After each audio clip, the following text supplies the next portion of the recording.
They have an upset sale, then that'll proceed to a judicial sale, and then finally it's going to proceed to the final sale or the final disposition of the property. So let's kind of walk our way through that.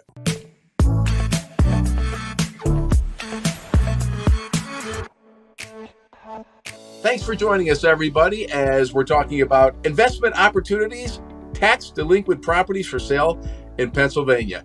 And you know who's going to be doing all the talking? This man right here, Ted Thomas, who's, of course, America's authority on tax liens and tax deeds investments. So, Ted, let's get right to the questions. They come from a lot of your fans. First one's from Bella. She was on Twitter. She wants to know, does Pennsylvania sell tax lien certificates or tax deeds? Okay, so all the states decide what they're going to do. The legislature makes the rules, and so the simple answer to this is Pennsylvania sells tax defaulted property, which means they're going to sell a deed to that property. You probably get a treasurer's deed or a commissioner's deed, but you'll get a deed to the property and you'll be the new owner of the property when you buy at the auction. Question number 2, Ted, this comes from Antonio. He was on Facebook and he asks, are there any redemption rights for property owners after a tax deed sale in Pennsylvania? But what happens is when the auction is taking place, the county and the treasurer of the county is basically taking the deed of trust or the mortgage off the property. So you're buying a property without that when you're buying at the final sale in Pennsylvania. So that once you buy that property and the gavel comes down, then at that point on, there's no redemption in the state of Pennsylvania. But that it's not a religious term, it's a term that means that people can't come back and redeem the property they've lost at the tax defaulted auction. So no redemption rights. That's it. No redemption right. That's correct. All right. David from LinkedIn, he wants to know, and I tell you, he's like, David's confused, Ted. He says, I'm so confused how Pennsylvania tax deeds work. Upset sale? Judicial sale? What's the difference? I never even heard these terms myself, Ted. What's going on there? Well, you know, you're right next to Pennsylvania there in Ohio, and Pennsylvania has what a lot of people perceive are convoluted rules. So let's know what's going on here. First of all, they have an upset sale. Now, I'll explain each one of them. They have an upset sale, then that'll proceed to a judicial sale, and then finally it's going to proceed to the final sale, or the final disposition of the property. So let's kind of walk our way through that. So an upset sale, when they have it in Pennsylvania, the only people that really get upset are the buyers, because you really probably don't want to buy at an upset sale unless you got a great reason. Because when you buy at the upset sale, you get the mortgage or the deed of trust in the property, you get any liens that might be on the property, you get any municipal liens that might be on the property, any lien that's on the property, you're going to get everything that's there. So visualize a building, you're definitely going to get the building, you're going to get the land, and then you're going to get all the liens. So that's an upset sale. When you buy, which you could buy at that auction, the highest bidder gets it, but you get all the liens and stuff with it. So usually it's the buyer that's upset. I'll bet. And what's that, the judicial sale, though? What's that then? What does that mean? A judicial sale means it's subsequent, it's after that particular sale. Now, that sale took place, and whoever bought has all of these liens and things that they're going to have to pay.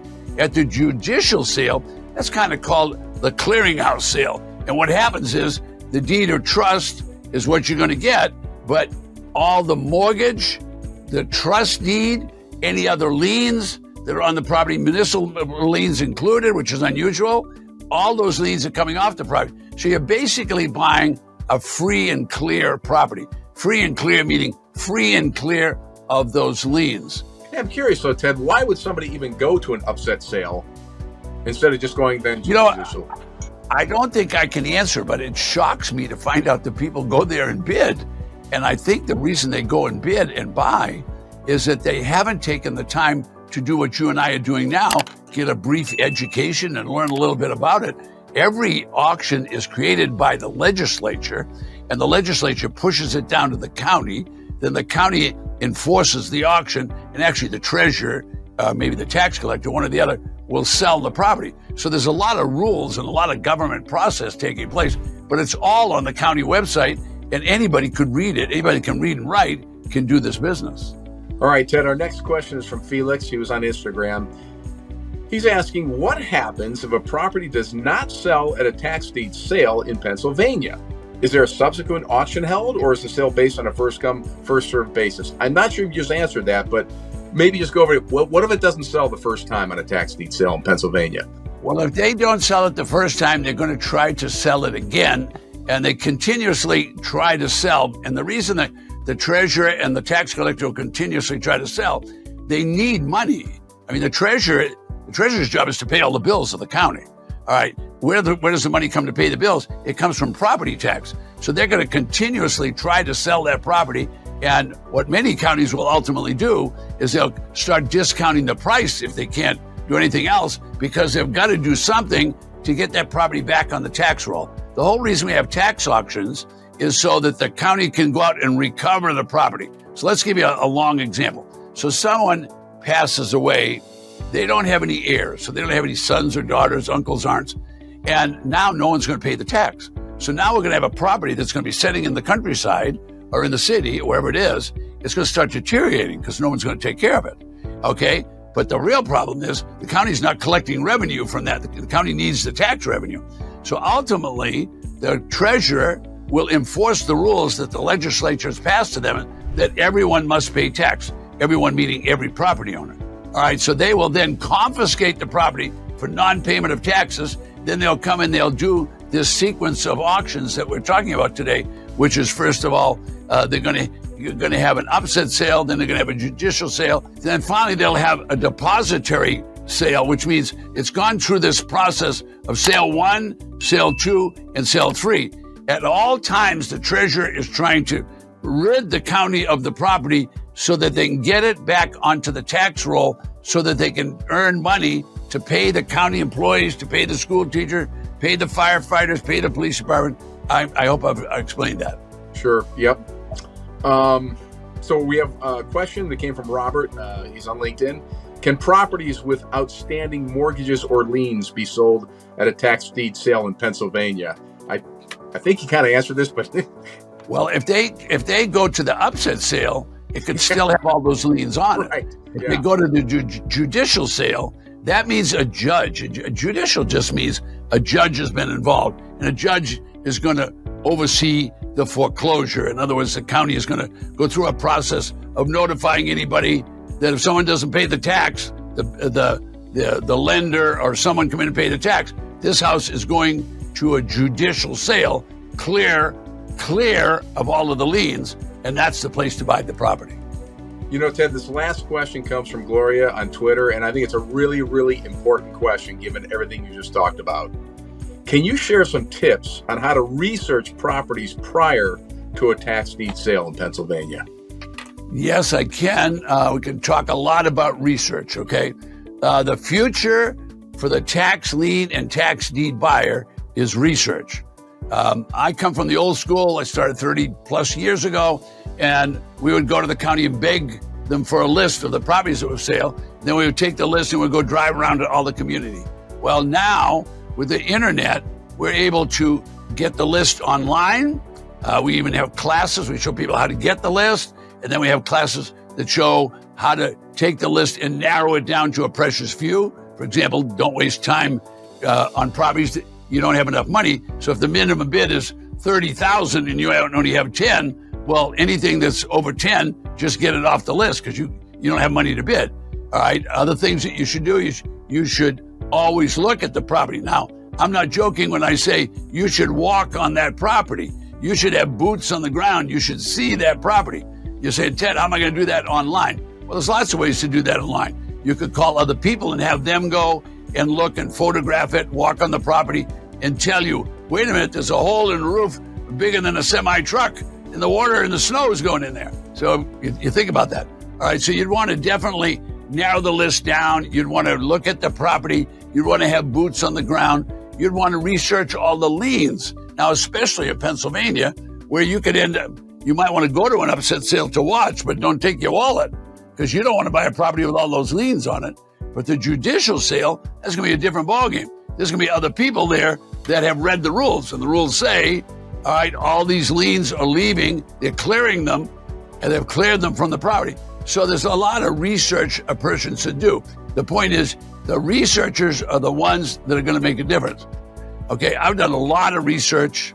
There's a lot of lists. There's over 3,000 counties in the United States.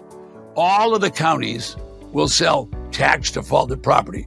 All of the counties have their own rules. Now, it's mind-boggling to think that there's 3,000 different rules, but there is.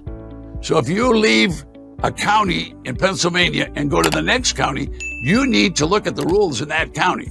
If you don't know the rules for that county, I'll give you a perfect example in Maryland. So if you decided to go to Arundel County, little small county, they pay 12% on a tax certificate. Go right next door to Prince George's County, they pay 24%. All you did is drive down the street a half a mile, and one county's paying 24 and one's paying 12. All right, in Pennsylvania, every county is going to start out with a sale that they don't take all the mortgages and they don't take the liens off the property. All right, that's an upset sale. Well, you're going to be real upset if you have to suddenly pay a mortgage you didn't want and you'd have to pay municipal liens. Whereas if you knew the rules, and that's what research is about, and you just waited for the judicial sale, you're going to be so much better off. There's other places, Los Angeles, California, I've been at the auction and they discounted it by 50% at the auction because they had to get rid of properties. The point is, the researcher is the one that's going to be the successful buyer in the future. Well, before we wrap things up, I want to remind everybody watching, if you have any questions for Ted about Pennsylvania or, as you mentioned, any one of the counties anywhere in the United States, leave in the comments section below. And number two, Ted, I know you have a way to help people who are interested in finding out when these auctions are. Why don't you tell them about it? Okay, I'd be happy to. Folks, right below me is what I call an auction calendar. If you'll go there when you finish, this is really going to surprise you. And it will tell you what auction is going to take place. Now, in the old days, meaning 5 years ago, what we had to do is we had to call every county to find out when the auction was or get their newspaper. Now, can you imagine 3,000 counties getting 3,000 newspapers or calling 3,000 counties? You can electronically go county to county and see how many properties they have for auction. And then you can actually go into the county records and see what the tax assessed value is, what the auction price is. In other words, it's loaded with information. Now, a small county, small population county, they'll have hundreds of these properties. A large population county will have thousands of these properties. Go below me and you'll see a demonstration. Click it right there in the description, folks. Take a look at it, and we'll see you next time.